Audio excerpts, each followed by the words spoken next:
Bonsoir à tous. Ceux qui m'ont suivi déjà une première fois savent qu'on a traité ce sujet il y a quelques temps, il y a quelques mois en fait, à peu près 3 mois. On a déjà traité de la dépression il y a à peu près 3 mois et c'est un sujet qui intéresse beaucoup de monde. C'est pour ça qu'il a été demandé qu'on puisse le reprendre pour que les gens puissent avoir tout le temps de poser les questions qu'ils souhaitent.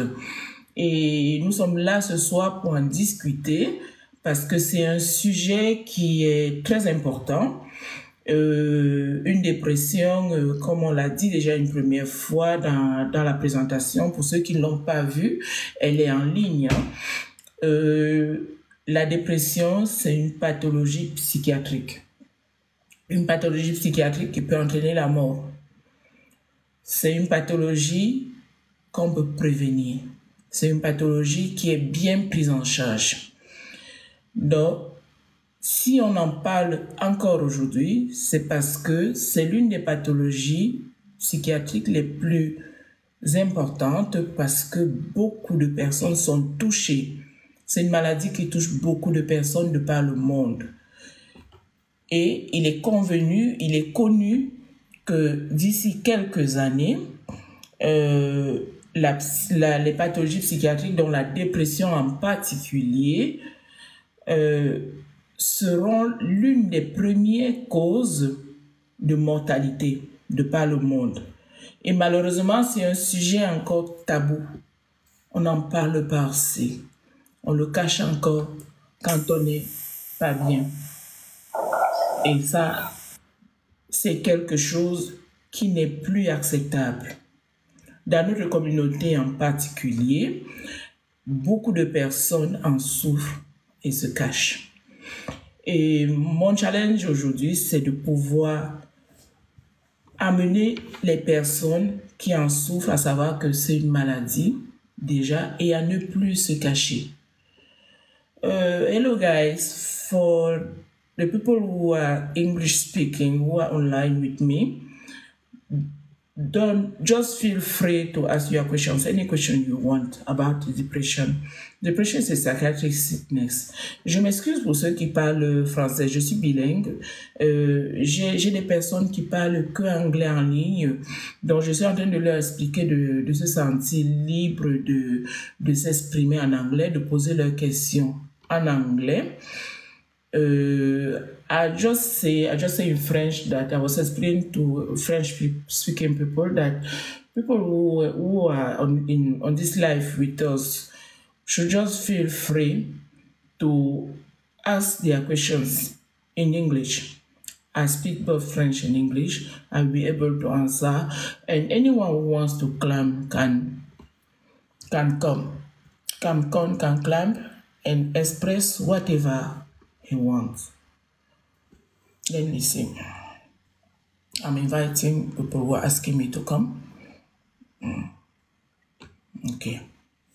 Just feel free to come on live. Pour ceux qui veulent monter sur le live, est-ce que vous voulez que je vous fasse passer pour que vous puissiez justement poser des questions?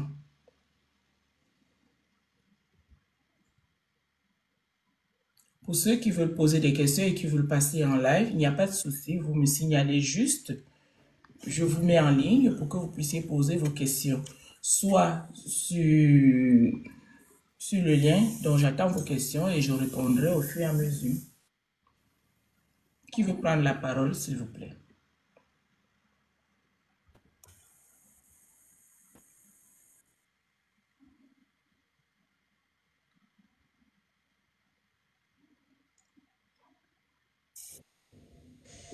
Bonsoir. Bonsoir. Oui, Tu peux laisser en bas, comme ça je vais demander qu'on tapote parce que ceux qui sont en haut ne peuvent pas tapoter, sinon ils vont bloquer le live. Donc pour que ça monte, il faut me laisser en bas, comme ça tu tapotes et puis je demande aux gens de tapoter et partager le live en même temps. D'accord, ça marche.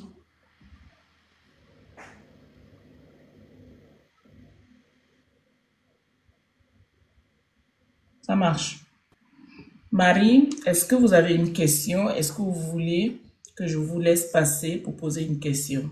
Oui, je voulais savoir quand on est dépressif, est-ce que pendant qu'on fait la dépression, on est conscient de cela ou c'est après? Parce que j'ai souvent rencontré des gens qui disent, je faisais des choses que je ne m'en rendais pas compte, genre je sortais de la maison en sandales, j'oubliais ceci, cela, je me négligeais. Et quand on m'a soigné, j'ai pris conscience et j'ai changé, voilà. Est-ce que pendant la dépression, on peut être conscient que là, je suis vraiment dans ma période de dépression? Merci. Merci Marie pour cette question parce que c'est très important de la poser. Et effectivement, beaucoup de personnes peuvent présenter une dépression sans s'en rendre compte. Et c'est souvent même dans ce cas que l'entourage est important et que son rôle et qu'il a un rôle très important à jouer. J'ai d'ailleurs croisé beaucoup de personnes dans mes fonctions, pendant mes consultations, qui venaient consulter un peu malgré eux parce que le médecin traitant ou l'entourage avait insisté pour qu'ils viennent consulter parce que eux-mêmes, ils ne se rendaient pas compte que c'était une dépression qu'ils présentaient. Et effectivement, beaucoup de personnes négligent certains symptômes en se disant, oh, ça va passer. Et c'est en ça que la dépression est dangereuse. Parce qu'on arrive à ne plus pouvoir faire les choses, un peu comme tu dis, je peux me permettre de te tutoyer, Marie. Mm. Donc, on arrive à ne plus faire des choses, à se délaisser sans se rendre compte que c'est une maladie, surtout quand ça traîne dans le temps. Ça peut arriver qu'on soit triste et qu'on se délaisse un tout petit peu pour quelques jours, pour quelques temps. C'est passager. Mais quand ça dure dans le temps, une tristesse qui dure plus de 15 jours et qui impacte la vie sociale ou d'autres éléments de la vie d'un individu, ça c'est une dépression. Ce n'est plus une tristesse simple, ce n'est plus passager. Il faut soigner, il faut consulter. Et d'ailleurs, dans ce sens, les personnes qui présentent une dépression, des fois, n'ont pas tous les signes, surtout quand on a des dépressions atypiques. Atypiques dans ce sens où il n'y a pas forcément quelque chose qui est ressenti comme une tristesse, ou bien la personne trouve des excuses à tout ce qu'elle ressent, ou elle trouve des éléments qui expliquent ce qu'elle ressent, ou qui expliquent un peu son comportement, sans qu'elle puisse le mettre sur le coup de la maladie. Et d'ailleurs, ce phénomène se rencontre chez beaucoup d'Africains qui présentent souvent des dépressions. D'ailleurs, je vais préciser que chez l'Africain, la dépression n'est pas toujours classique. C'est connu que à cause du tabou et du silence autour de la dépression, beaucoup de personnes ne présentent pas des signes cliniques classiques tels que la dépression l'est. Et chez les Africains, souvent, ou des personnes à culture où il y a beaucoup de tabous, il y a souvent beaucoup de phénomènes douloureux dans la dépression. Beaucoup de douleurs sans que ce soit mis sur le coup de la dépression, ce qui fait qu'ils consultent beaucoup chez le rhumato, chez tous les autres spécialistes somatiques, sans vraiment venir finalement consulter sur le psychiatre parce que dans les cultures africaines en général et même occidentales encore, consulter le psychiatre signifie qu'on est fou. Oh, moi, je dis toujours en rigolant, je ne sais pas ce que c'est la folie. Donc, je ne sais pas si j'ai bien répondu à ta question, Marie. Oui, merci beaucoup. L'autre deuxième question, c'était, si vous me permettez. On peut se tutoyer, Marie, il n'y a pas de souci. D'accord, docteur. Je voulais savoir, est-ce que si on se sent mal, on peut dire, par exemple, à son employeur que là, je ne me sens pas bien, j'ai besoin. Est-ce que la dépression est déjà considérée comme quelque chose qui peut nous donner le droit de rester à la maison ou d'aller se faire soigner d'abord? Mais comme toutes les maladies, quand on a une dépression, parce que se sentir, je me sens pas bien, se lever le matin et juste dire à son médecin, je me sens pas bien, ça, c'est quoi? Parce que le je me sens pas bien englobe plein de choses. Moi, je peux me lever, je suis juste fâchée avec mon mari, je dis je me sens pas bien, mais je n'ai pas une dépression. Je peux me lever, j'ai ma voiture qui ne veut pas démarrer, je me sens pas bien, mais ce n'est pas une dépression.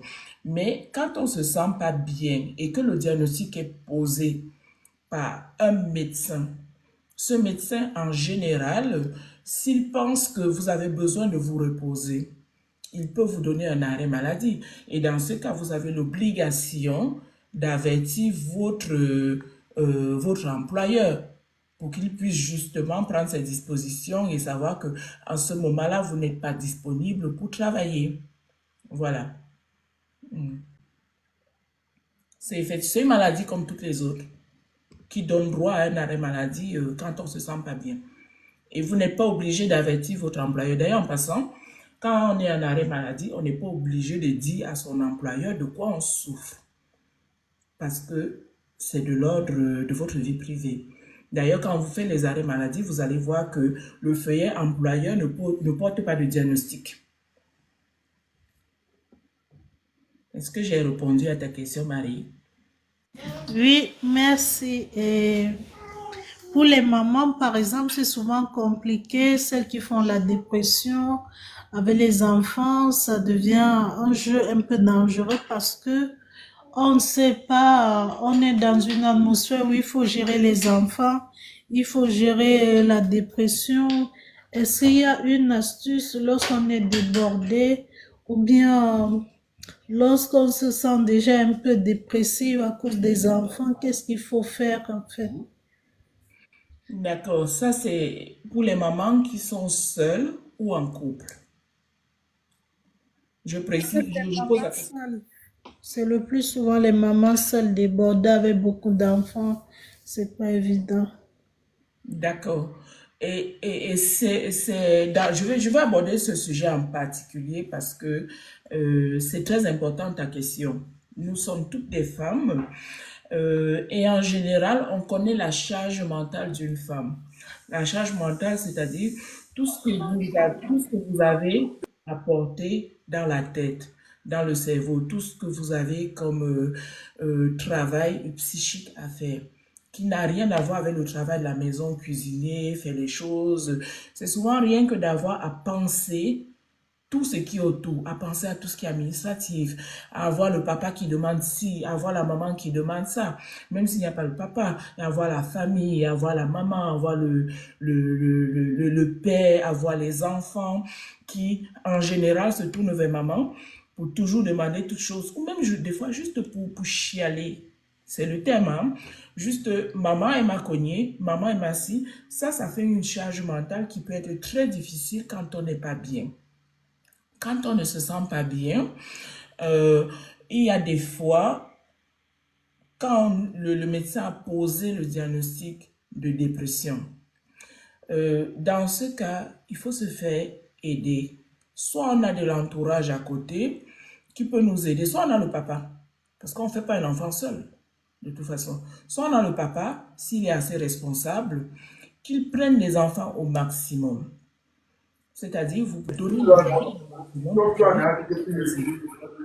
Si le papa n'est pas disponible, comme ça peut arriver des fois, qu'il y ait des pères qui disparaissent de la circulation. Si vous avez des copines, si vous avez de la famille, n'hésitez pas à les interpeller pour qu'elles puissent justement vous aider à tenir les enfants de temps en temps pour que vous ayez un espace à vous. Quand on est déprimé, c'est très difficile. Et des fois même, certaines femmes peuvent s'en prendre à leurs enfants. Parce que quand on est déprimé, on peut être très irritable. Et l'irritabilité peut conduire peut conduire même à l'agressivité. On peut être très agressif. Et pour les mamans seules, des fois, elles peuvent devenir très agressives avec leurs enfants. C'est dans ces cas, des fois, qu'on trouve des situations où les assistantes sociales interviennent. Elles interviennent des fois, pas forcément avec la meilleure des solutions, parce que des fois, ça peut arriver jusqu'à ce qu'on enlève et on fait des placements des enfants parce que la maman ne tient plus. Elle ne joue plus son rôle correctement. Déjà, elle n'arrive plus à s'occuper d'elle. Et puis, en deuxième lieu, elle est de plus en plus agressive avec les enfants, même si elle les aime de tout son cœur.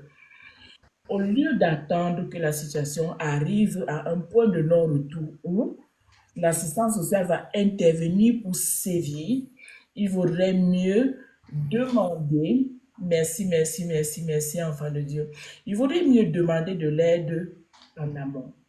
C'est-à-dire quand une femme se sent débordée, les assistances sociales sont là normalement pour pouvoir vous apporter une aide éducative qui n'est pas toujours forcément mauvaise. Et quand on constate que vous ne tenez plus, vous n'arrivez plus à rien faire toute seule, vous n'avez pas demandé d'aide, les enfants sont laissés à eux-mêmes, vous êtes de plus en plus agressif. Parce que quand les enfants vont à l'école, les maîtresses regardent comment ils sont habillés. Quand on se rend compte que l'enfant est de plus en plus négligé, ou l'enfant arrive régulièrement et dit maman m'a frappé ou maman me tape, elle commence à ouvrir les yeux, ça devient régulier. Un enfant qui n'est pas bien, ça se voit très vite dans son comportement. Et si dans ces moments-là, vous n'avez pas demandé de l'aide, on considère que vous n'êtes plus en capacité de gérer. Et c'est dans ce cas en général qu'elles interviennent pour sévir. Alors que si au début, vous avez encore une certaine capacité, un certain recul, on vous apporte une aide éducative, vous allez voir, les éducateurs viennent de temps en temps, prennent les enfants, vont les balader, s'occupent un tout petit peu d'eux, s'occupent des devoirs, vérifient un peu comment vous-même vous vous en sortez, vérifient si vous continuez vos traitements pour vous en sortir. Et si vous avez de la famille, vraiment, c'est un bonus. Si vous avez une maman présente, une cousine présente, des amis présents, c'est du bonus. Prenez leur aide. Je ne sais pas si j'ai été assez exhaustive dans cette situation-là. Oui, merci beaucoup. Mais je voulais savoir aussi une chose. La dépression, petite dépression, là, il y a des médicaments aussi pour ça. La quoi? C'est La quoi une petite dépression, dépression? genre, c'est pas encore sévère, c'est pas brutal, genre, la maman, bref, n'importe qui ou un homme, il est là, mais c'est pas encore sévère.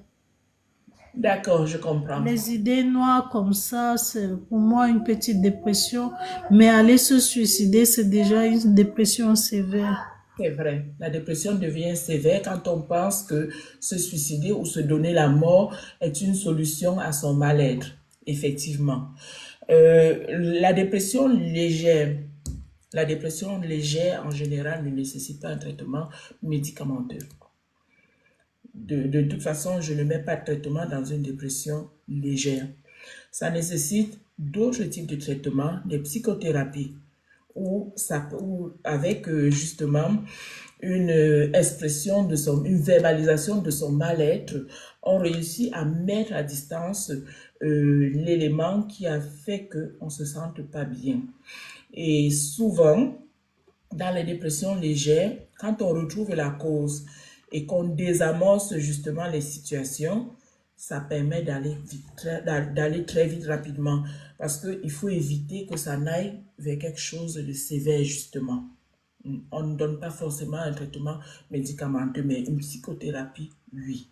Et très souvent même, dans des cas pareils, ça s'arrête chez le psychologue ou chez le médecin généraliste.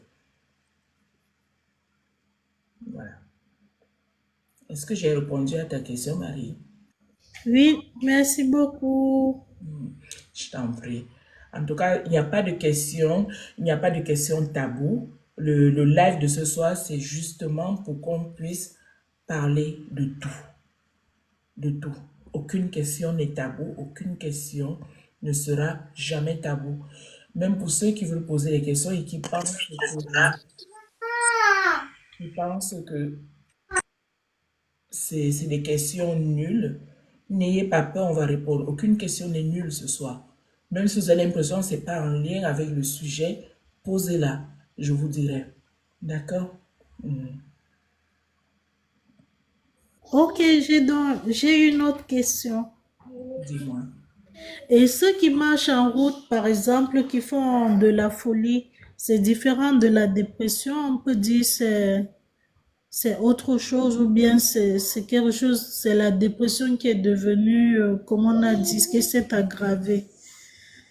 Bon, là, il vient de restreindre le live parce que j'aurais prononcé des mots qui ne sont pas acceptés par la communauté. Bon, bref, je ne sais pas de quoi il faut parler si on parle plus de sa santé, hein.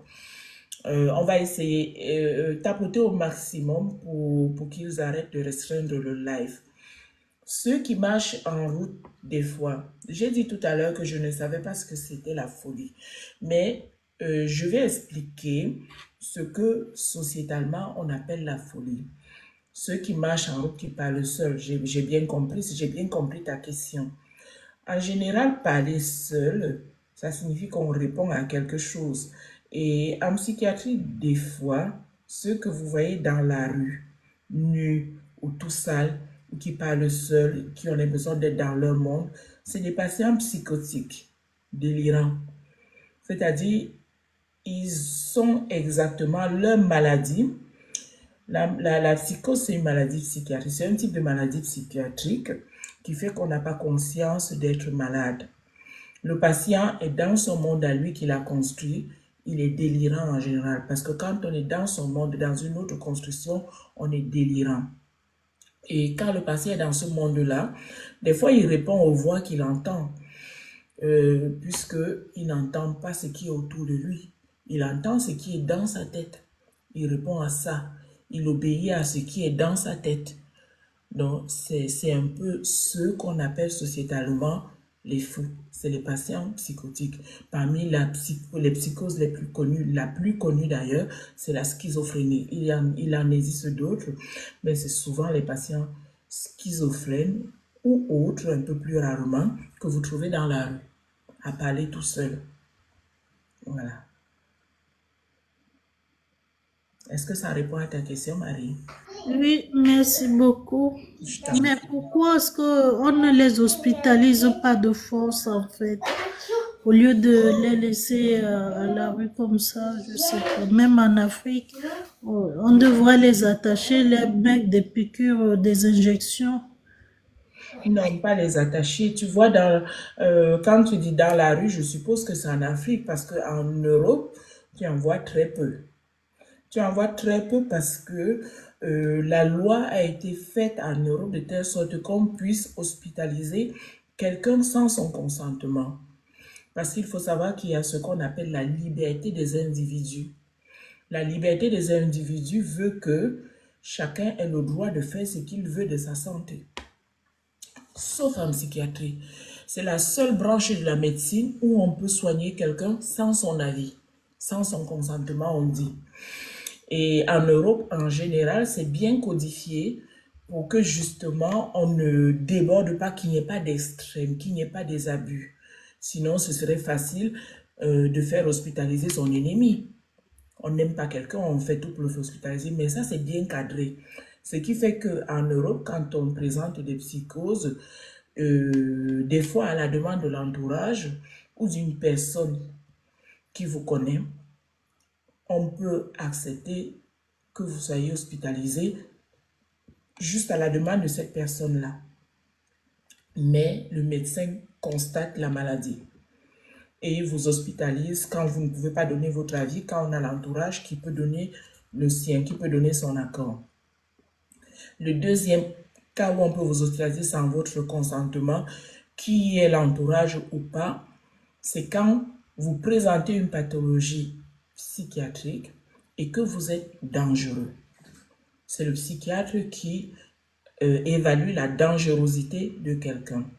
Si je rencontre un patient et que je me rends compte que dans son délire, il est prêt à passer à l'acte, il est prêt à bombarder tous ceux qu'il rencontre en France, je pense que c'est important et urgent d'intervenir si je sais que c'est un patient et si je sais que son intention de faire du mal à autrui ou de mettre la sécurité des personnes ou des biens publics en danger me pousse à l'hospitaliser sans son consentement. C'est le deuxième mode d'hospitalisation sans consentement.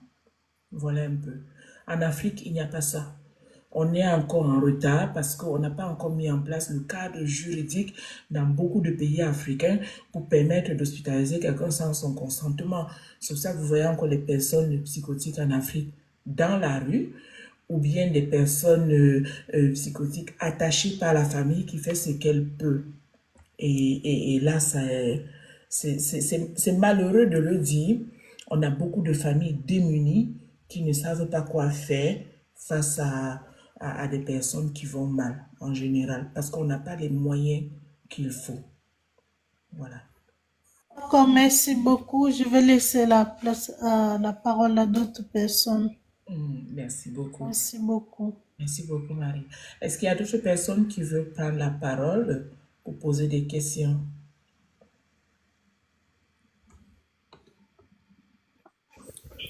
Ok, moi, je sais que je vais. Bonsoir, bonsoir d'abord, docteur, bonsoir. Bonsoir, Bige. Comment vous allez?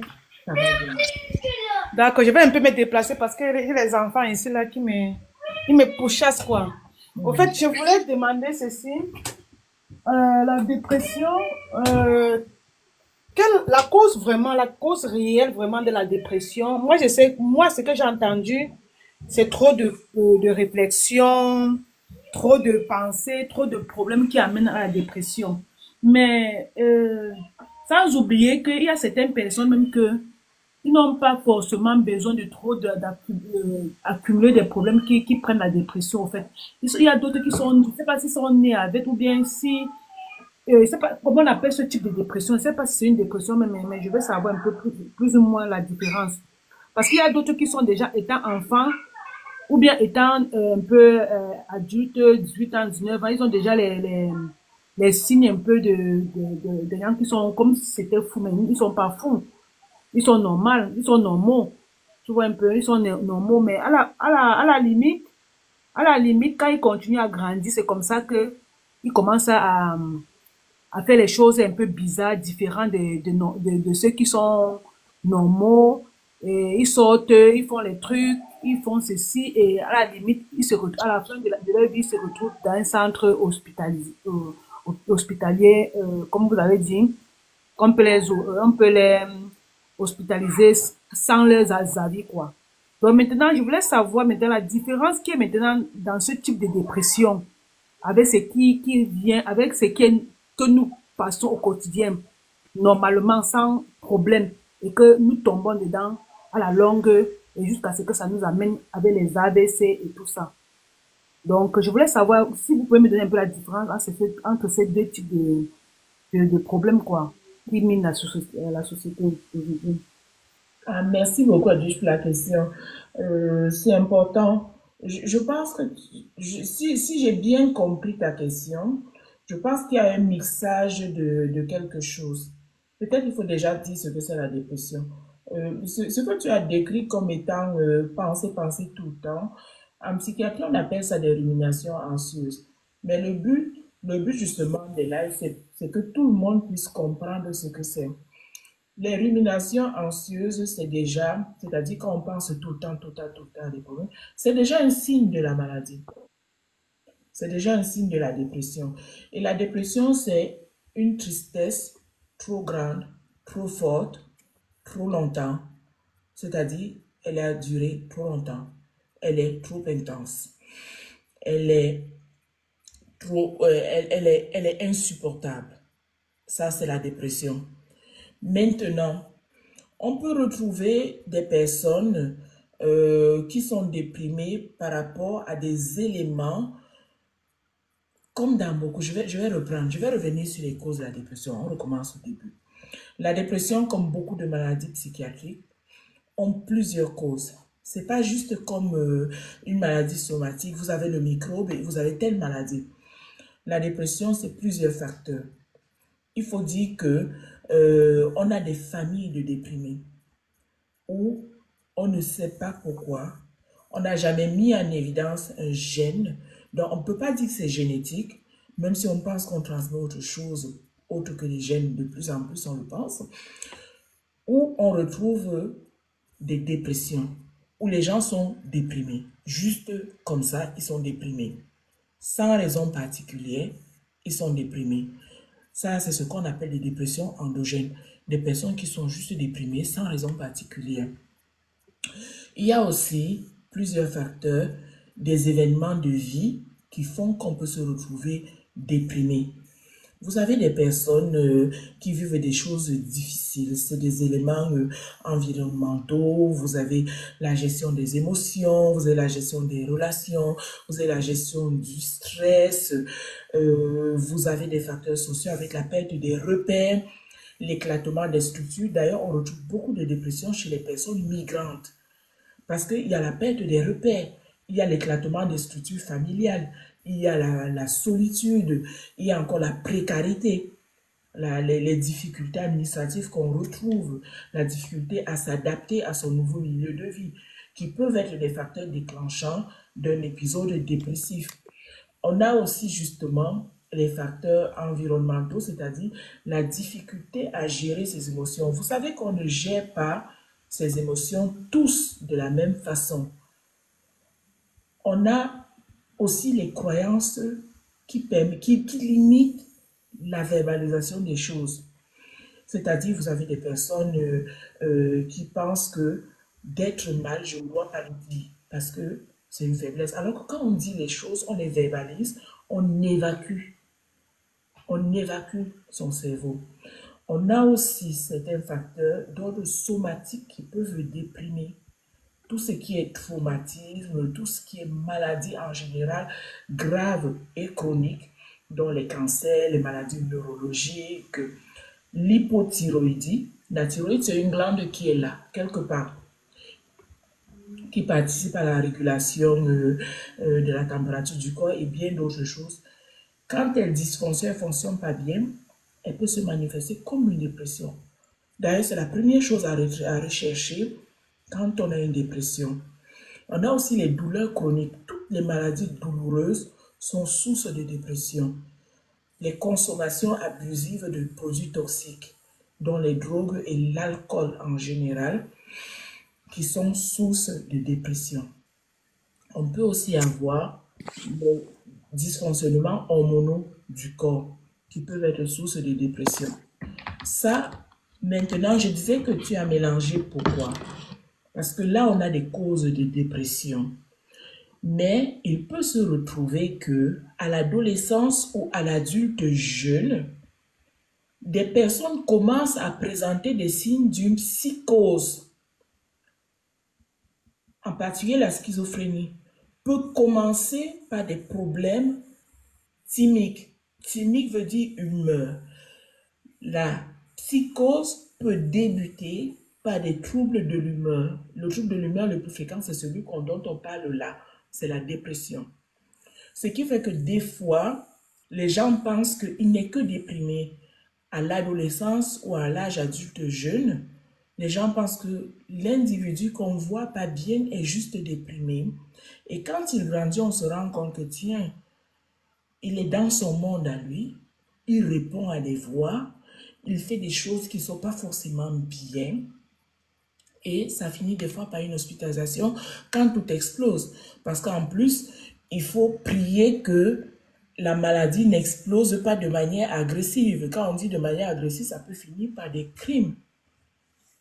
Donc voilà un peu. C'est ça que j'ai dit qu'il faut tout mélanger. Parce que quand c'est juste une dépression, la personne finit par évoquer ou manifester des idées suicidaires quand il n'est pas soigné. Parce qu'il y a des dépressions qui se calment toutes seules après. Ou plus ou moins, la raison pour laquelle on a été déprimé a trouvé une solution. Et on se sent bien mieux après. Mais quand on n'est pas soigné et que la cause de cette dépression continue d'être présente, on finit par présenter une dépression sévère. C'est sûr, ça ne va pas partir toute seule. Et dans ce cas, la personne va exprimer justement des idées suicidaires ou des idéations suicidaires, ou bien va voir sa mort comme une possible, euh, une possible solution à son problème. Et dans ce cas, vous allez certainement le soigner. Ça ne va jamais traîner jusqu'à un certain âge, jusqu'à ce que vous finissez par l'hospitaliser de force. En général, les hospitalisations de force, quand on a commencé à être déprimé à l'âge adolescent ou à l'âge adulte, c'est que c'était une entrée dans la psychose. Ce n'était pas une dépression seulement.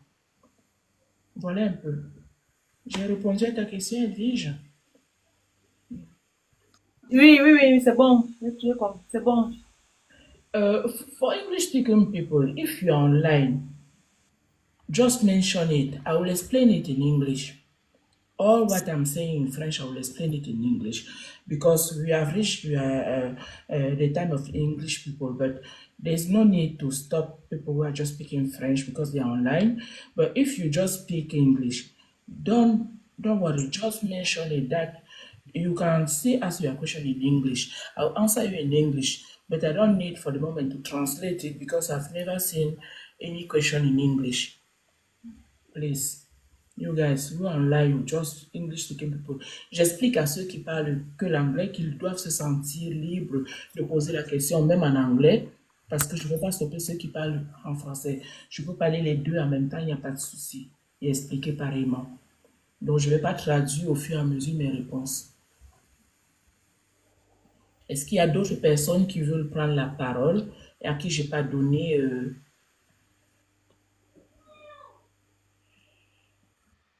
Oui. Mom Happy, vous pouvez intervenir, votre micro, il est ouvert. Vous avez demandé la Oui, parole. Oui. oui, bonjour. Moi, je voudrais savoir si une ado peut faire une psychose suite à une agression, suite à des attouchements. Ça, personne ne peut dire comment on réagit suite à une agression sexuelle. Les attouchements, c'est une agression sexuelle.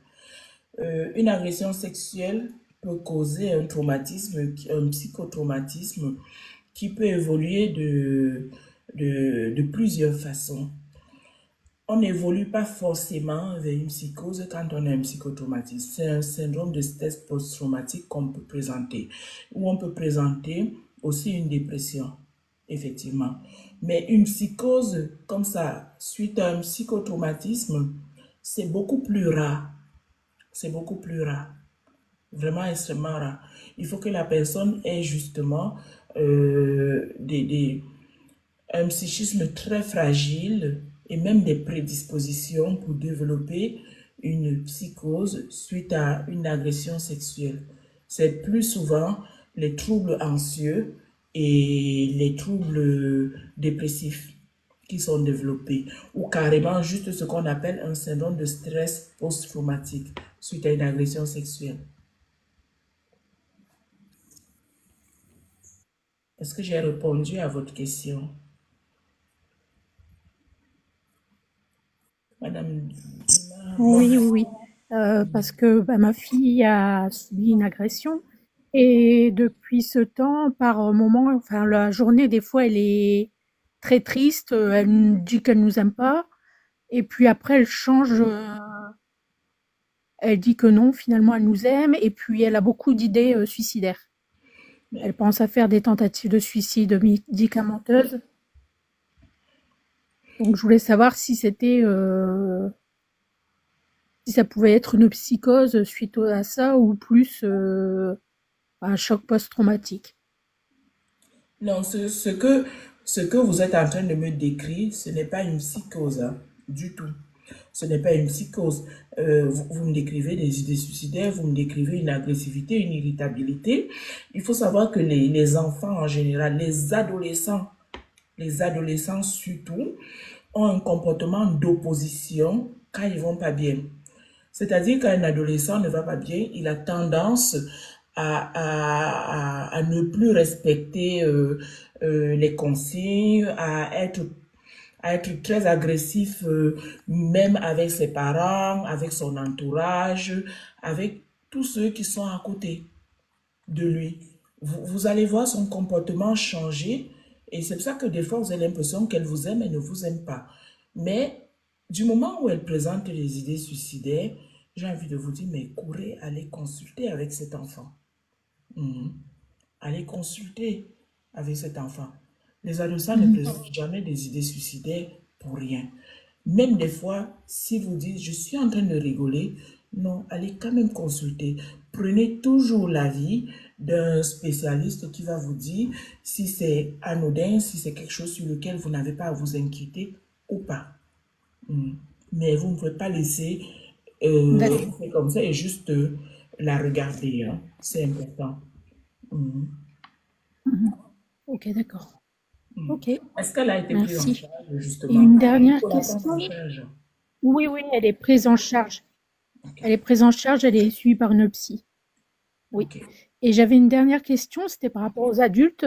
Quand ils sont en dépression sévère, depuis un petit moment, est-ce que le traitement, ça sera à vie ou est-ce qu'il est possible qu'il soit arrêté à un moment donné? Tout dépend des raisons pour lesquelles la dépression, comme je dis, il y a plusieurs types de dépression. Il y a des dépressions simples où on peut faire juste un épisode dépressif, on n'est pas bien, on est soigné pendant quelques mois, même quelques semaines ou quelques mois, et ensuite on va mieux. Et là, on arrête le suivi, Mhm. surtout si la cause, comme je dis toujours, si la cause de cette dépression est prise en charge. Si on arrive à la prendre en charge et que ça passe, ça évacue le problème et on n'en parle plus. De la même façon qu'il y a des personnes qui ont des fragilités psychiques très fortes qui font qu'une fois qu'ils vont mal, ils vont mal. Ils ne se relèvent plus. Ils continuent à aller mal ou ils vont à peu près bien et ils recommencent à aller pas bien. À peu près bien, ils recommencent à aller Ouais. pas bien. C'est ce qu'on appelle des dépressions récurrentes ou chroniques. Ça peut arriver. Surtout quand la cause, on ne peut rien y faire. Oui.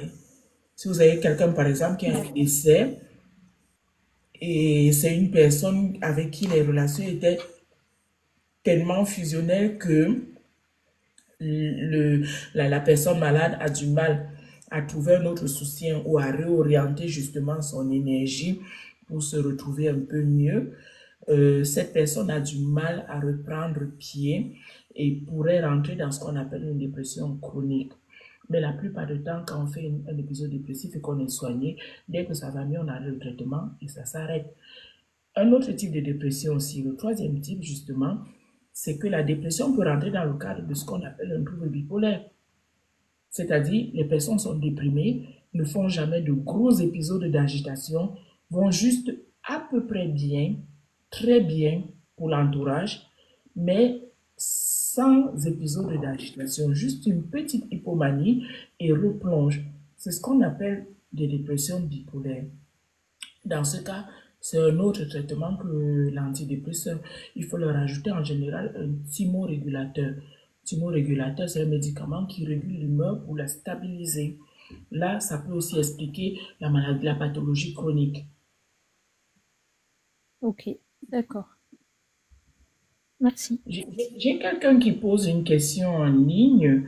Je ne sais pas où je retrouve vos questions. Je vais essayer de les retrouver. Il y a une question qui me dit, une personne, Benyam, qui dit, est-ce qu'on peut faire une première dépression et refaire la même quelques années plus tard? Oui, c'est bien possible. C'est possible de faire une dépression et refaire exactement la même quelques années plus tard. Je vais vous raconter une anecdote. J'ai suivi une personne, je ne vous dirai pas si c'est un homme ou c'est une femme, mais j'ai suivi une personne qui avait eu des difficultés à son travail une première fois, qui avait été harcelée au travail et suite à ça avait fait un épisode dépressif, qui avait été soigné et qui avait pu sortir de ce travail. Et quelques années après, même pas, à peine un an après, hein, avait retrouvé un autre poste ailleurs, dans une entreprise complètement différente de la première, hein, qui n'avait rien à voir, mais qui malheureusement s'est retrouvé à un poste qui ne lui plaisait pas du tout, qui fait que cette personne a fait une dépression encore, une deuxième dépression. Cette fois-ci, plus à cause du harcèlement, mais parce que justement, elle se trouvait dans une situation où elle avait laissé un boulot qui lui plaisait, à cause d'une dépression, pour se retrouver dans un boulot qui ne lui plaisait pas, mais où tout allait bien. Comme quoi on n'est jamais complètement satisfait. Donc voilà un peu. Ça peut arriver, évidemment. Et c'est même très fréquent d'ailleurs, qu'on puisse faire une dépression et en refaire une autre.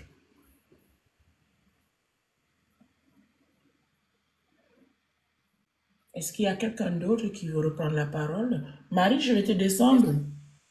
Et une autre question en bas. Je voulais poser une question, pardon maman. Ok. Je voulais savoir la psychiatrie et la spiritualité, vu qu'on dit que les gens écoutent des voix.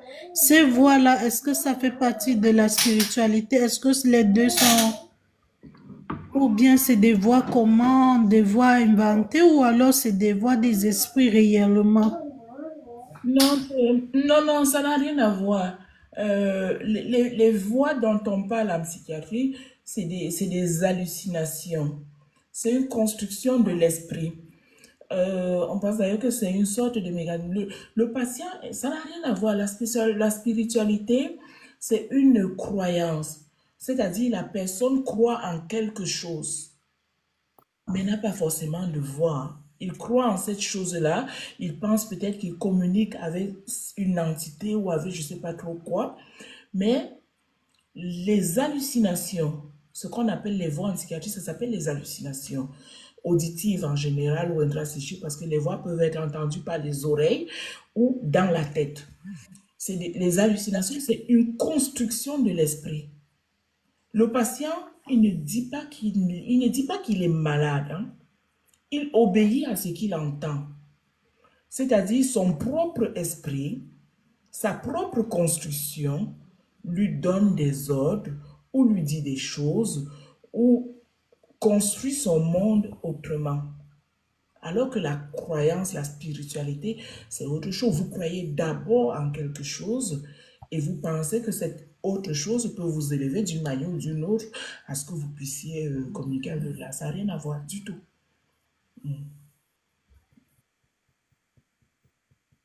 Oh, merci beaucoup, madame. Je t'en prie, Marie. Merci. Donc, il y a une question en bas là, ça peut partir sans que vous n'attrapez. Elle est où la question? J'ai fait une première dépression suite à une séparation avec la mère de mes enfants. D'accord. Et Et, extra. C'est quoi la question? et je suis séparée depuis 7 mois et je revis la même chose en plus. La même chose, c'est-à-dire, est-ce que cette personne peut monter et mieux m'expliquer? Elle m'a dit qu'elle ne peut pas. Je ne sais pas si c'est un homme. Elle a dit qu'elle ne peut pas, qu'elle est bien en bas comme ça. J'ai dit ok. D'accord. La question, c'est quoi exactement? Je Il demandait comprends. s'il peut faire mais vous avez répondu à la question au fait. Et puis, je lui ai demandé, je pense qu'il a beaucoup de questions là, mais Il comme faut il va les pas. poser, il n'y a pas de souci. Il Et faut moi, les je n'arrive pas. poser. Et moi, je n'arrive pas à épingler parce que je sais pas, je n'arrive pas à épingler pour que tout le monde, pour que tu vois quoi. Ah, d'accord. Je vais essayer de voir. Je ne sais pas pourquoi tu n'arrives pas à épingler. Ils ont restreint le live tout à l'heure parce qu'ils ont dit que j'utilise des mots que TikTok n'accepte pas. Et je pense que c'est lié justement aux mots en lien avec ceux qui... Je ne sais pas comment on le dit en français pour que ce ne soit pas un mot qui refuse. Bon, bref, se faire du mal quand on est déprimé. Je pense que ce mot-là, TikTok ne l'accepte pas et je ne sais pas quel mot il accepte.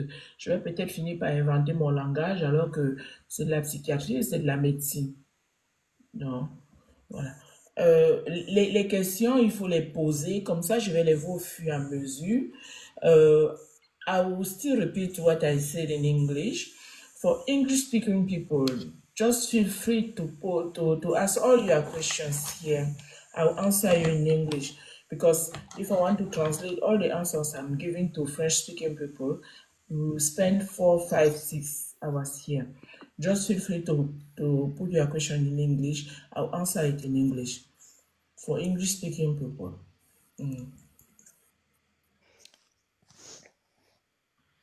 J'ai la question, je l'ai répondu tout à l'heure, hein.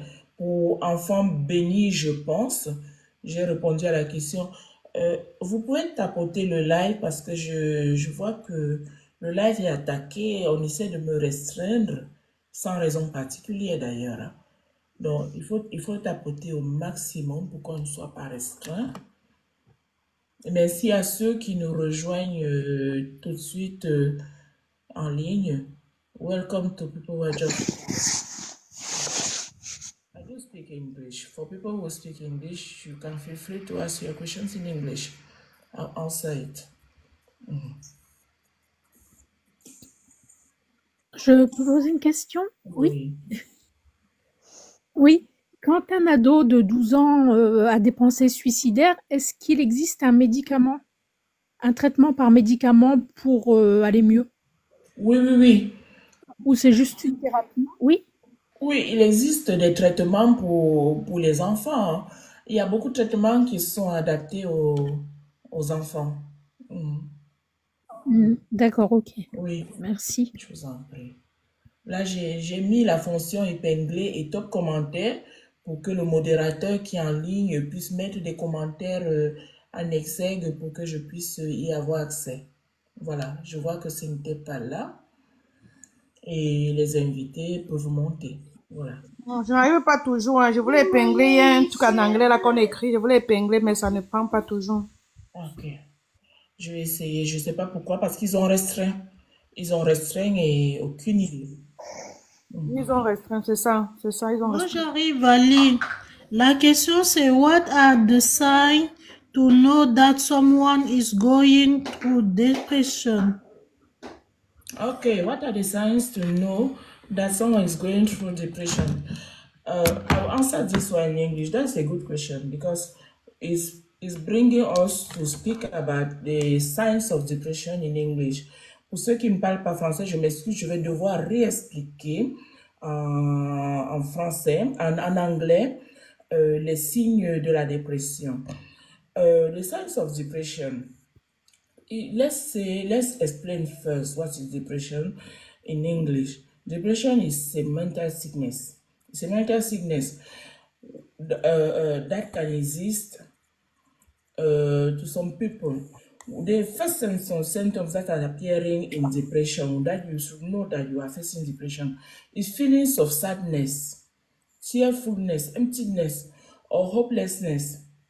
When you see someone that is feeling sad more than 15 days, that is feeling tearfulness, anything that's arrived is making him to cry, giving him envy to cry. If the person can feel emptiness, whatever you do, whatever you put around him, music, the things that he is used to like, he will not like it. He will just feel that there's nothing that is filling him. There's no hope. There's no hope. And the person will feel a kind of irritability, angry, outburst, irritability, frustration. The person will just feel frustrated, even over small matters. Any small matter will make him to feel anger, loss of interest, of pleasure. There's lots of pleasure in most or all normal activities.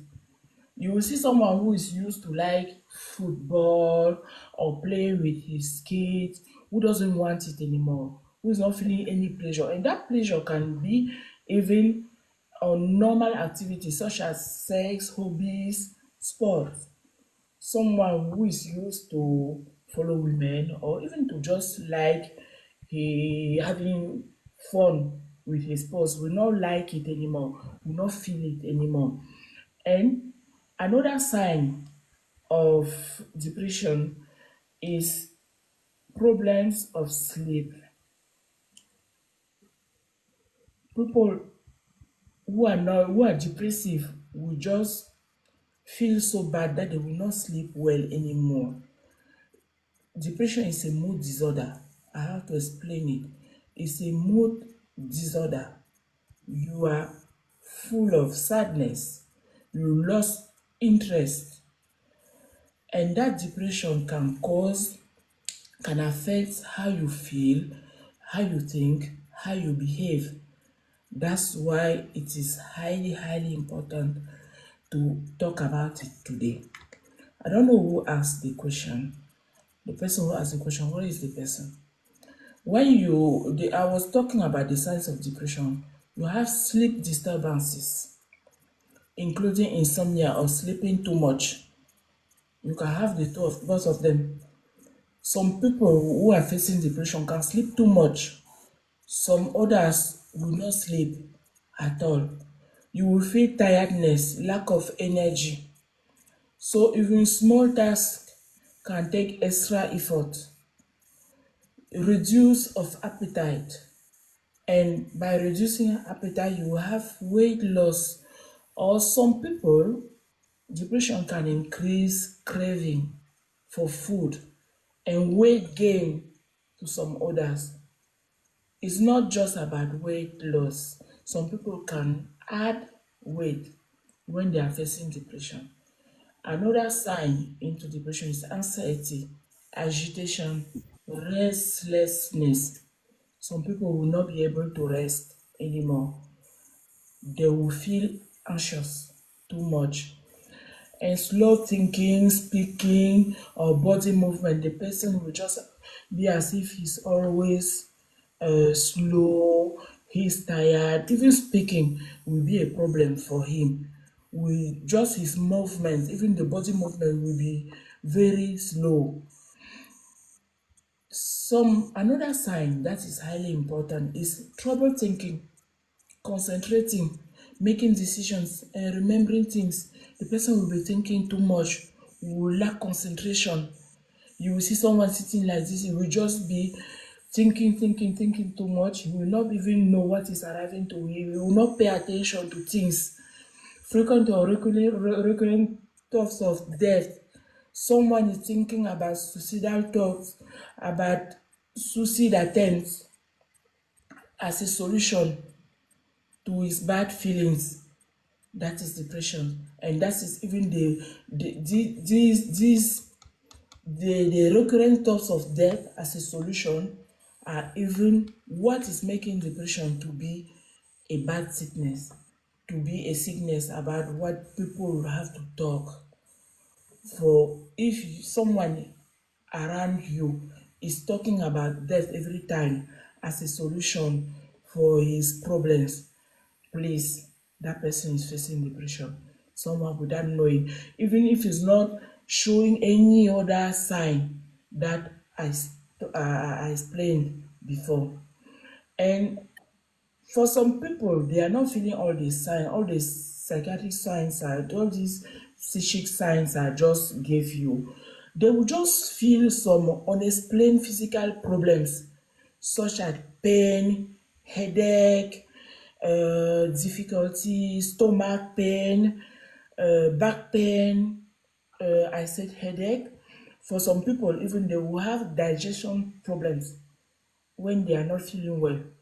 And most of the time, these are African people. I said it that the depression for African human beings, African origin people, is mostly with unexplained physical problems. Because in Africa, people don't understand that you can feel bad inside your brain, inside your psychics only, without having a problem that people are not seeing, because it's a sickness that people cannot see. And when people cannot see something, they believe that it does not exist. That's the main difficulty with depression.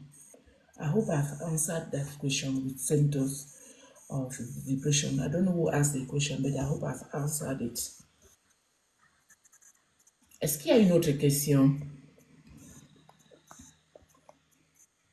Ah, c'est M. Richard qui a posé la question. Est-ce qu'il y a quelqu'un d'autre qui a des questions? Est-ce que vous avez tout compris par rapport à la dépression? Est-ce que ceux qui sont en ligne, si vous voyez quelqu'un qui est déprimé, vous pourrez l'amener à consulter?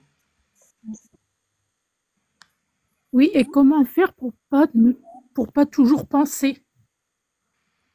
Comment faire pour Quand pas on toujours pense toujours à des choses, oui. Oui, malheureusement, les ruminations anxieuses, c'est le signe d'une angoisse. Quand on pense tout le temps, ça veut dire qu'on est angoissé. Et c'est une angoisse sévère, il faut le dire. Et le traitement de l'angoisse, c'est soit on arrive à passer au-dessus par quelque chose qui permet de distraire l'esprit, soit on prend justement des anxiolytiques pour pouvoir se calmer. Mais avant d'en arriver aux anxiolytiques, je dis toujours aux personnes, essayez de vous détendre. Essayez de vous détendre au mieux que vous pouvez. Il faut savoir que de faire le sport, ça aide. De prendre un bain tiède le soir, ça aide. Parce que les ruminations constantes, c'est souvent le soir, quand on est seul. Je dis aux personnes, lisez, regardez, faites des choses que vous pouvez aimer, même si pour le coup, vous n'avez pas forcément l'envie. Faites des choses que vous pouvez aimer. Et surtout, faites le sport. Le sport, je vous explique pourquoi. Le sport, c'est pas seulement aller courir ou bien avoir la grande tenue, faire du basket et tout, hein. Ça peut être juste marcher. Juste marcher, ça permet au corps de sécréter les hormones du plaisir. Le sport permet de sécréter les hormones du plaisir et ça détend. Parce que quand vous avez marché, vous avez détendu vos muscles. Parce que quand on est angoissé, quand on rumine, quand on est angoissé, les muscles du corps sont tendus. C'est-à-dire l'angoisse, c'est un signe qui dit à vous, c'est quelque chose qui dit à votre corps, il y a un danger, il y a un danger. C'est souvent la noradrénaline et l'adrénaline, le système parasympathique qui se met en place et qui dit à votre corps, il y a un danger. Alors votre corps, il réfléchit sans arrêt. Quand on lui dit qu'il y a un danger, il réfléchit sans arrêt. Mais seulement ça tourne en boucle. Et quand vous lui apportez justement une raison de se détendre, vous avez aussi moins de rumination. D'ailleurs, vous occupez votre esprit. Quand vous marchez, vous regardez d'autres choses, vous voyez les gens qui circulent autour de vous, vous regardez la nature, vous l'admirez un tout petit peu, même si vous n'avez pas forcément du plaisir, mais vous l'admirez, mais vous pensez à autre chose. Et quand vous courez, votre corps sécrète des endorphines, qui sont les hormones du plaisir. Les hormones du plaisir interviennent aussi dans la dépression, parce que ça permet de se détendre.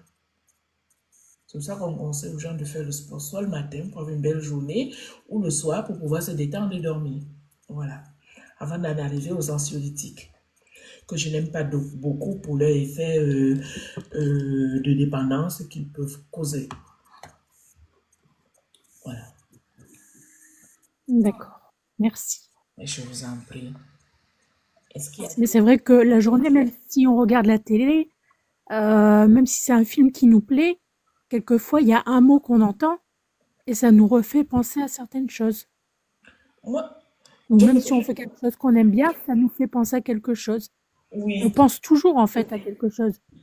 Évidemment, on pense toujours à quelque chose, mais je ne conseille pas beaucoup la télé quand on est déprimé, hein.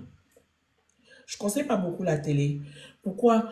Parce que regardez, vous allumez la télé, soit vous voyez des films avec beaucoup d'agressivité, soit la télé, vous avez toujours des mauvaises nouvelles. Je ne sais pas si vous avez prêté attention, depuis quelque temps, depuis même plusieurs années, la télé est déprimante. La télé est très déprimante. Si vous voulez aller mieux, ce n'est pas la télé. Quand vous voulez regarder un film, vous allez regarder un film où on pleure. De toute façon, pour que le film soit bien, il faut qu'on pleure là-dedans. Ou bien il faut qu'il y ait une agressivité. Il faut qu'il y ait quelque chose. Vous regardez même le journal, vous oubliez les films, vous regardez le journal. Vous avez vu le nombre de mauvaises nouvelles qui passent sur les journaux? Est-ce que vous voyez forcément de bonnes nouvelles? Donc, c'est vraiment pas la télé. Sortez de la maison. D'ailleurs, vous regardez la télé, vous restez à la maison. Quand vous restez à la maison, vous ne bougez pas. Vous restez enfermé dans vos problèmes. Et ce n'est pas forcément le bon plan. Bonsoir. Bonsoir, madame. Bonsoir. Oui, Laurence? oui, bonsoir, docteur.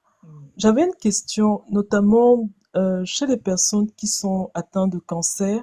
Oui. Comme tu l'as bien expliqué, effectivement, c'est la cause est là. On est en train de traiter le cancer, mais souvent, c'est des patients qui sont attristés par la situation, qui sont aussi très angoissés.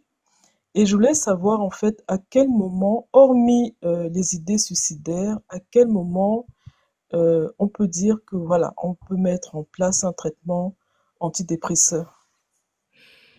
Je pense que dans le cancer, d'ailleurs, ça tombe bien. Merci pour la question. On est le mois du cancer du sein et je vais présenter à mes camarades du lycée dans 2 jours un petit, comment on dit, un petit Zoom avec d'autres collègues pour parler justement des aspects psychiques du cancer du sein. Mais dans le cancer en général, comme dans toute pathologie chronique et sévère, les aspects psychiques sont très importants. La prise en charge se fait comme dans n'importe quelle dépression, moi j'aurais dit. Mais la particularité du cancer, c'est que la prise en charge doit se faire dès le diagnostic.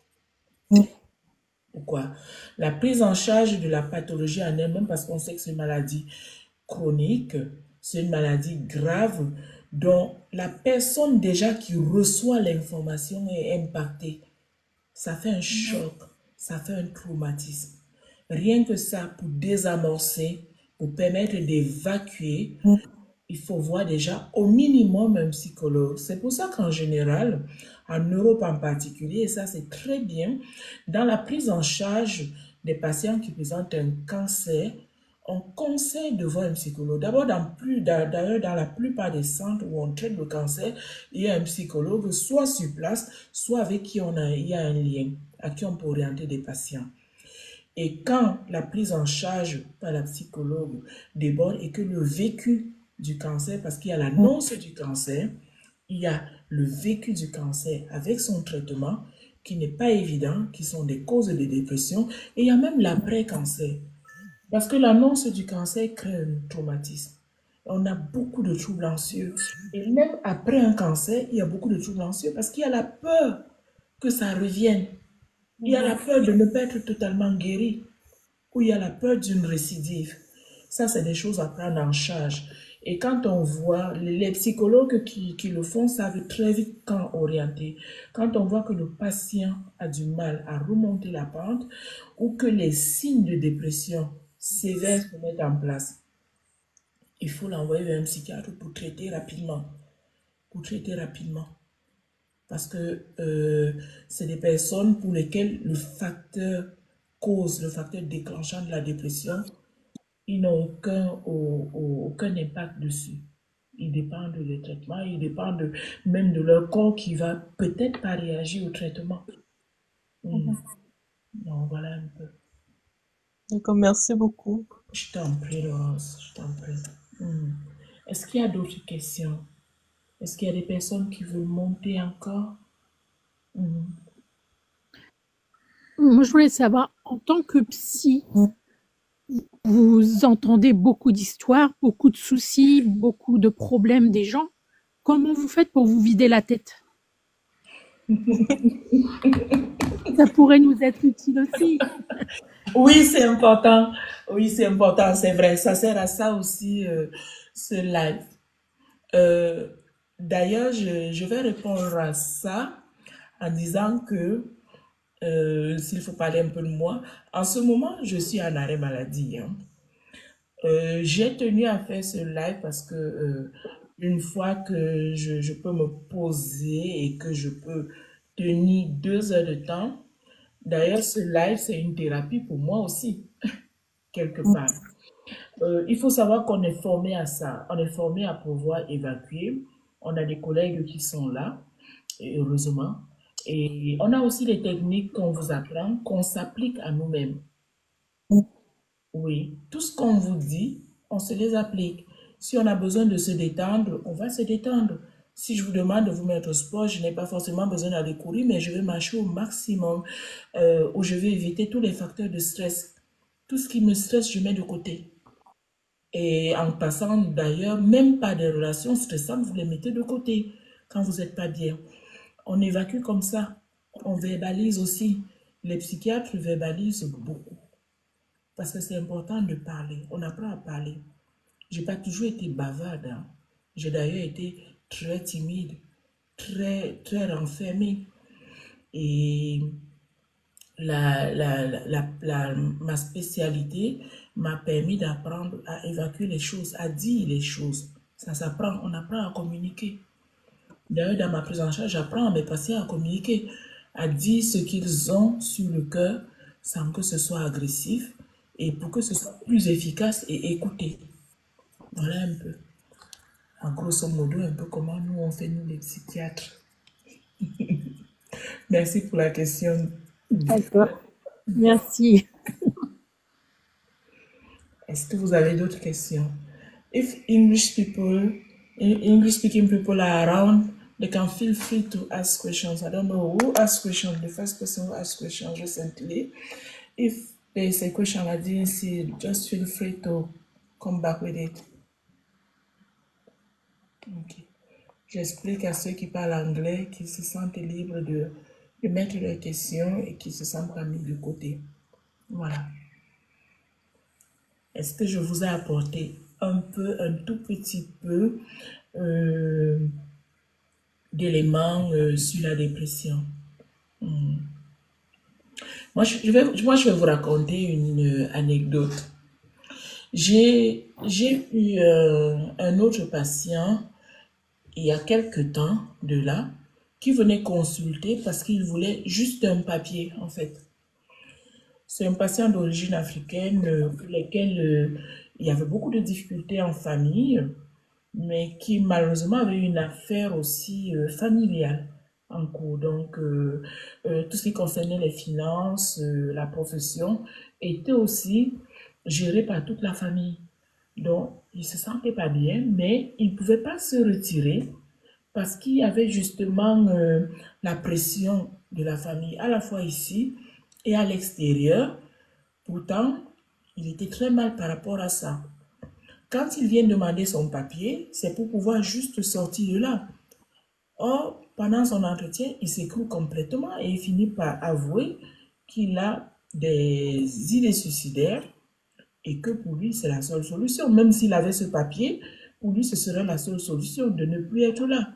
Parce qu'il se sentait complètement rejeté du cercle familial pour ne pas avoir continué à respecter, à être le membre de la famille efficace et respectueux qui fait avec les autres. Parce qu'il voulait se retirer. Et la difficulté pour les personnes d'origine étrangère aussi, ou bien même d'origine européenne, qui ont des affaires comme ça en famille, c'est cette pression familiale-là qui peut aussi être une très grosse cause de dépression. Et celle-là, souvent, est très difficile à soigner. Parce que si vous sortez l'individu de son cercle familial, vous l'isolez. Et on sait très bien que la solitude finit par créer des dépressions. Si vous le laissez dans le cercle familial, c'est la famille qui est pathogène. Il est encore malade, il ne sera jamais bien. Donc, dans ce cas, je m'étais trouvé devant des difficultés pour sa prise en charge. Hein, et il avait fini par trouver la solution par lui-même. Par se dire, mais écoutez, docteur, je pense que si je dois me couper de ma famille, il faudrait peut-être que je le fasse mentalement jusqu'à aller mieux. C'est-à-dire prendre du recul. Au lieu de se couper complètement, prendre du recul, aller mieux avant de revenir vers eux. Donc, voilà un peu. Est-ce qu'il y a d'autres questions?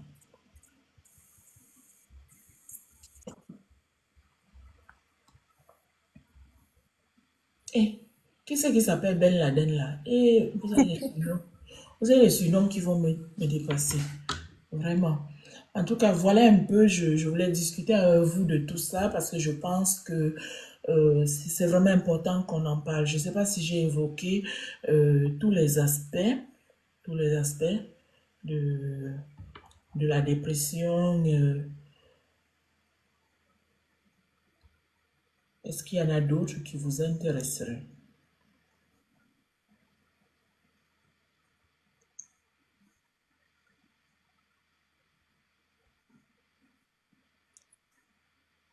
Non.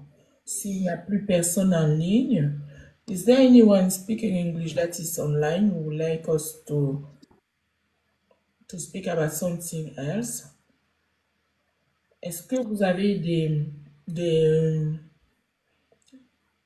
des thèmes que vous voudriez qu'on aborde pour le prochain live qui pourrait être la semaine prochaine d'ailleurs?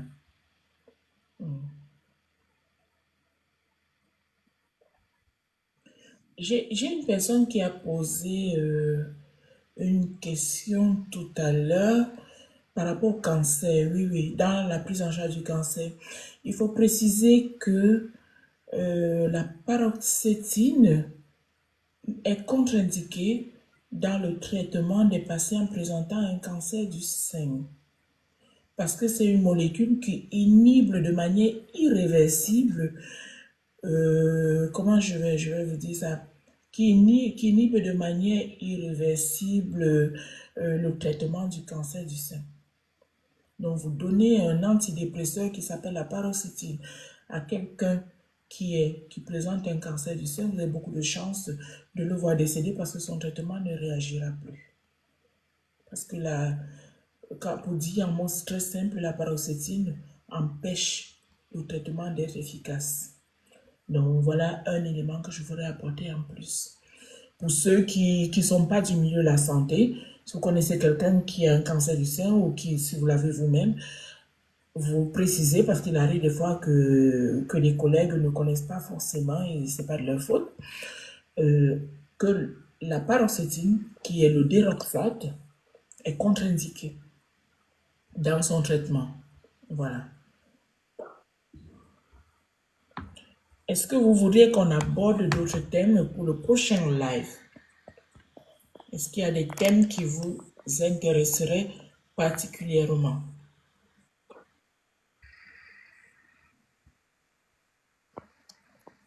Vous voudriez qu'on parle de la schizophrénie?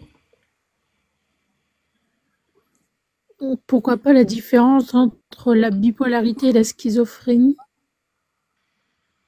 La différence entre la bipolarité et la schizophrénie, il faut savoir que la bipolarité, en fait, on ne dit pas la bipolarité, on dit le trouble bipolaire de l'humeur. Le trouble bipolaire de l'humeur, c'est un trouble de l'humeur. C'est-à-dire que c'est l'humeur, le ressenti de quelqu'un qui est atteint. Alors que la schizophrénie, c'est une psychose. C'est une dégradation beaucoup plus profonde. Même si dans le trouble bipolaire, on peut avoir quelques éléments hallucinatoires, ce n'est pas aussi présent et aussi hors de la réalité que la schizophrénie. Le schizophrène est complètement hors de la réalité. Il y a Louise D'accord. qui pose la question de savoir comment on fait si on doit voir tous les jours la cause de notre dépression. Aïe, aïe, aïe. Aïe, aïe, aïe, Louise, j'aimerais bien répondre à cette question. Tout dépend de ce que c'est comme cause. Si la cause de votre dépression, c'est certainement quelque chose dans votre entourage, hein.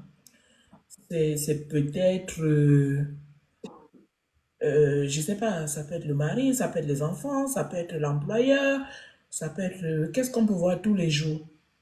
Si la cause de la dépression, c'est quelque chose dont on peut se séparer, il faut s'en séparer, tout simplement. En général, il faut mettre les causes de côté. Il faut essayer d'éliminer les causes. Quand je dis éliminer, je ne dis pas faire qu'on enterre la cause, hein. Si c'est un être humain, hein, il faut que ce soit clair, hein. Donc, je ne sais pas. Louise, si tu peux être plus explicite, peut-être je répondrai un peu mieux à ta question, mais sinon, je ne vois pas trop comment.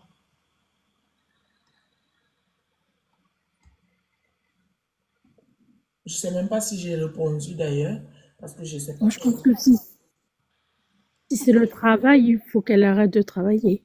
Ah ben ça, Qu'elle change de travail. premier réflexe, on se met en arrêt de travail. Si c'est à cause du travail qu'on est déprimé, premier réflexe, on se met toujours se protéger. On se met toujours en arrêt de travail.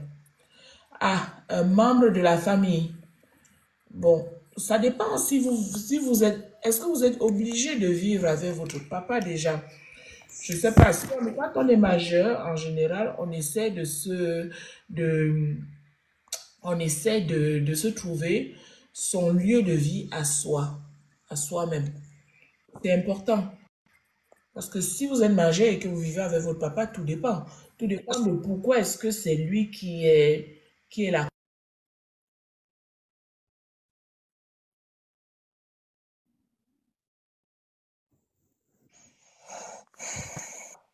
Tout dépend en fait.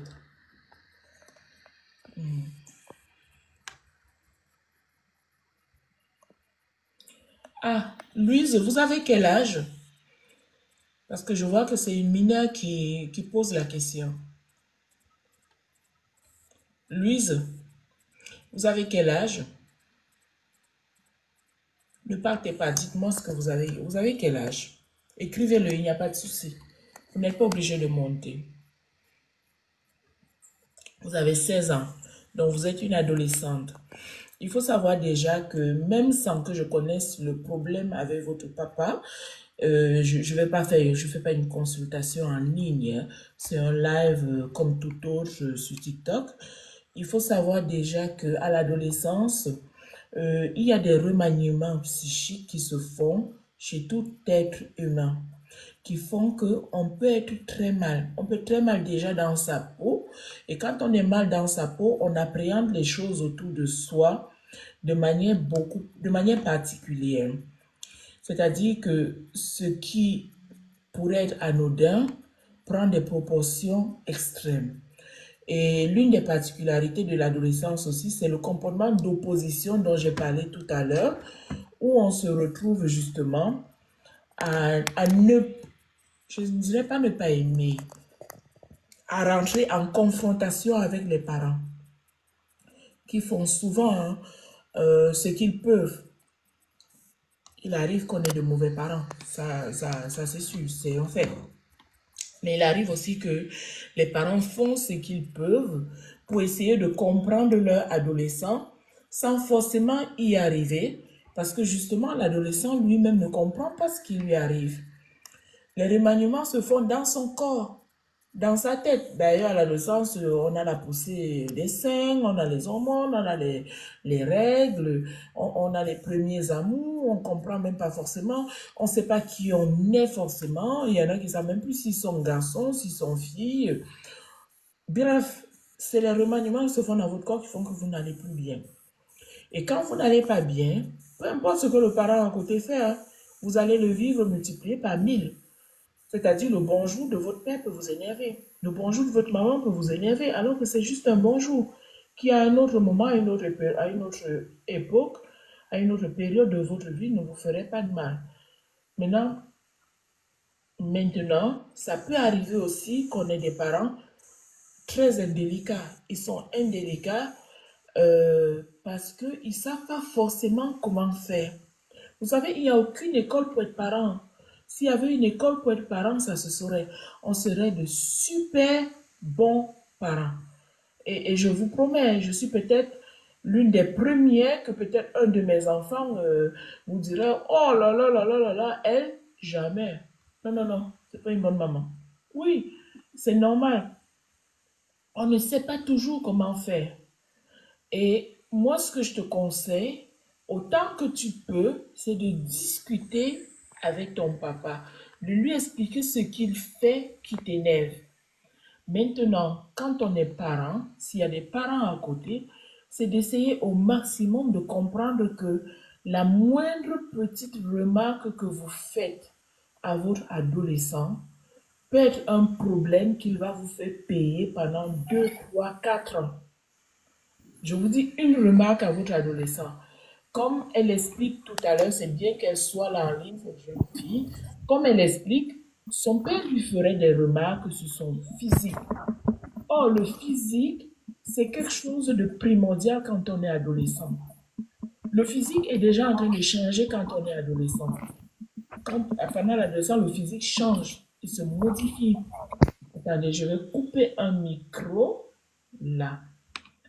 Le physique change et ces changements peuvent être très mal acceptés par les adolescents qui prennent du poids à cause des hormones et qui peuvent, par ricochet à cause de ce poids un tout petit peu pris à cause des hormones, finir par développer une boulimie ou une anorexie parce qu'ils ne supportent pas de voir des seins. Surtout les filles. Les filles supportent très mal de voir les seins grandir. Elles se disent, mais c'est pas vrai, j'étais toujours plate jusque-là. Et il y a les seins qui grandissent. Il y a la graisse qui se met dans des endroits où elles deviennent femmes. Elles deviennent femmes et elles le voient. Hein. Ne pensez pas que les adolescents ne voient pas. Et là, si vous êtes à côté et que vous les insultez par rapport à ça, alors qu'elles ne comprennent déjà pas ce qui leur arrive, vous venez de faire de votre enfant votre ennemi, en fait. Et si après, cette personne, cet enfant après qui ne sait même plus comment s'habiller, met tout ce qu'il veut. D'ailleurs, vous voyez les habits des adolescents. Quand vous êtes vos parents, vous avez envie de les déshabiller, dites, mais habille-toi correctement. Ils vont vous mettre des gros baguilles, ou vous mettre des mini-jupes, ou des mini-shorts. Je vous promets, vous avez envie de rhabiller tous les adolescents qui passent. Mhm. Mais maintenant, vous, vous devez faire très attention à ce qui sort de votre bouche. Ce qui sort de la bouche d'un parent peut provoquer soit une boulimie, soit une anorexie, en fonction de comment vous faites avec votre enfant si vous ne lui parlez pas. Mais moi, lui, je te conseille vivement de discuter avec ton papa. Et si tu ne peux pas discuter avec lui, essaie d'en parler à une tierce personne. Une tierce personne, ça peut être ta maman si elle réussit à communiquer avec lui. Et si c'est encore difficile aussi avec ta maman, parce que ça peut arriver aussi que ce soit difficile avec ta maman, essaie de voir si tu as un oncle, si tu as une grand-mère, un grand-père qui peut lui parler, ou même ton médecin traitant. Ton médecin traitant peut parler à ton papa. Quand tu vas en consultation, tu en parles à ton médecin traitant, il va te demander de venir accompagner. Oui, d'accord? Et surtout, ne t'appesantis pas trop dessus. À ton âge, c'est très important aussi de savoir que le corps change et que c'est normal. Et qu'une fois que tu sors de l'adolescence, ça va se stabiliser. C'est juste que tu dois savoir que c'est normal. Et ne pas prendre pour argent comptant tout ce qui sort de ta bouche. Ton papa, il ne peut pas ne pas t'aimer. Il t'aime même s'il est indélicat. D'accord? Tu peux parler aussi même à la psychologue au lycée. Hein. Tu peux en parler. Il faut en parler à quelqu'un, à une tierce personne. S'il n'y a pas de psychologue dans ton lycée, tu en parles à l'infirmière. Mais essaie au maximum de voir quelqu'un dans la famille qui peut lui parler pour lui expliquer. D'accord? Est-ce qu'il y a d'autres questions?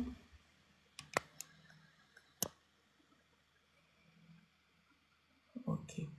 J'espère que j'ai répondu à toutes les questions. La semaine prochaine, je vous ai proposé tout à l'heure de parler de la schizophrénie. Est-ce que vous êtes intéressé pour qu'on en parle? Oui, je pense que c'est un bon débat parce que tout à l'heure, quand j'ai posé ma question sur les voix que les gens entendent, moi j'ai toujours cru que c'était des voix réelles, que ceux qui sont décédés venaient leur parler parce que je vois il y a beaucoup de guérisseurs qui disent ils entendent des voix, donc c'est des esprits réels qui parlent. Ça, c'est un débat que je ne connais pas vraiment. Euh, je sais pas, à vrai dire, je sais pas si les guérisseurs entendent vraiment des voix, mais il faut savoir que pour avoir pris en charge justement des personnes qui disaient avoir des dons de voyance ou de guérisseurs, il y a une différence. Il y en a qui m'ont bluffé, hein, quand même. J'ai eu des patients qui m'ont bluffé, qui avaient vraiment des vrais dons de voyance. Je ne sais pas si c'est un hasard ou bien s'il y a autre chose, mais moi, si vous me demandez à moi, pas au médecin, à moi, particulièrement à la personne, je pense que ce monde est fait d'énergie et je pense qu'il y a des personnes et d'énergie qui fait qu'on ne connaît même pas encore le dixième, on ne voit pas le dixième de ce monde.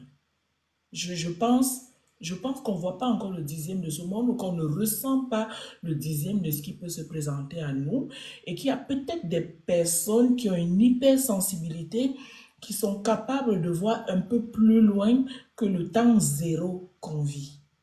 Et ils sont capables peut-être de le ressentir.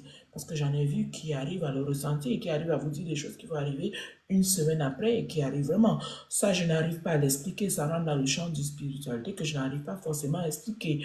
Mais ce pas des personnes qui présentaient des hallucinations. Les hallucinations, c'est très codé. Ça se reconnaît, hein, sans que ça ait à voir quoi que ce soit avec des défunts qu'on entend ou quoi que ce soit. Mais bon, bref, ça se discute. Je ne sais pas.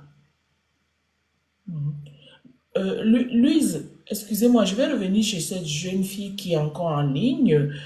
Euh, Louise, le fait que tu expliques ce qui se passe avec ton papa ne fait pas qu'on te place forcément en famille d'accueil, hein. Sauf s'il y a autre chose.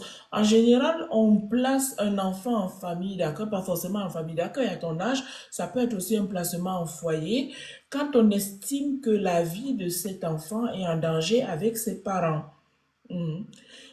Si on n'estime pas qu'il y a un danger de quoi que ce soit, on ne fait pas un placement. C'est pas parce que on demande un soin, on demande une thérapie familiale dans ton cas ou qu'on demande à visiter ton parent qu'on fait forcément un placement en famille d'accueil. Tu as compris? Le fait que tu te sentes mal ne fait pas forcément que tu sois en danger vital au point où on te retire de ta famille. D'accord? Ça ne devrait pas t'empêcher d'en parler. C'est très important. Parce que je vois qu'elle a insisté sur sa question. Voilà un peu. Est-ce qu'il y a d'autres personnes qui voudraient intervenir? Bouka Diouf, Nadef. Mhm. Je vois que j'ai des amis sénégalais. Mhm. Ils sont en ligne. Okay. So, if no one is still online, je crois qu'on a tout abordé, hein. Mhm. Donc, le prochain thème qu'on va aborder, et je pense que ça sera la semaine prochaine, je vous avertirai rapidement du jour où on pourrait l'aborder. Et je pense que c'est important de parler de la schizophrénie. D'accord? Si ça vous va, on peut le mettre la semaine prochaine ou la semaine d'après, si ça vous va. Parce que je sais que le dimanche prochain, les élèves vont bientôt repartir. Louise, tu es en ligne. Tu fais exactement ce que je t'ai dit. Tu en parles à quelqu'un de ton entourage. Et si tu as envie de fuguer, je pense qu'il faut éviter plutôt les trucs du comportement pareil parce que ça va plutôt attirer l'attention de manière négative. Essaie d'en parler rapidement à quelqu'un de ton entourage ou même demande rendez-vous à ton médecin traitant. Demande rendez-vous à ton médecin traitant, il saura comment aborder le sujet. D'accord? For English people who are still online, I would like next week to speak about schizophrenia. If it is okay for everybody, next week we'll speak about schizophrenia. But I don't know whether we'll put it on Sunday or in 2 weeks, because next Sunday people will be preparing the school of their children who are going back to school on Monday. Je sais que c'est les élèves reprennent les cours lundi d'après. Je vais peut-être le mettre, si vous voulez, le dimanche soir, comme à cette heure-ci. Mais si c'est trop contraignant, on laisse les enfants reprendre l'école et on se dit dans 2 semaines, si ça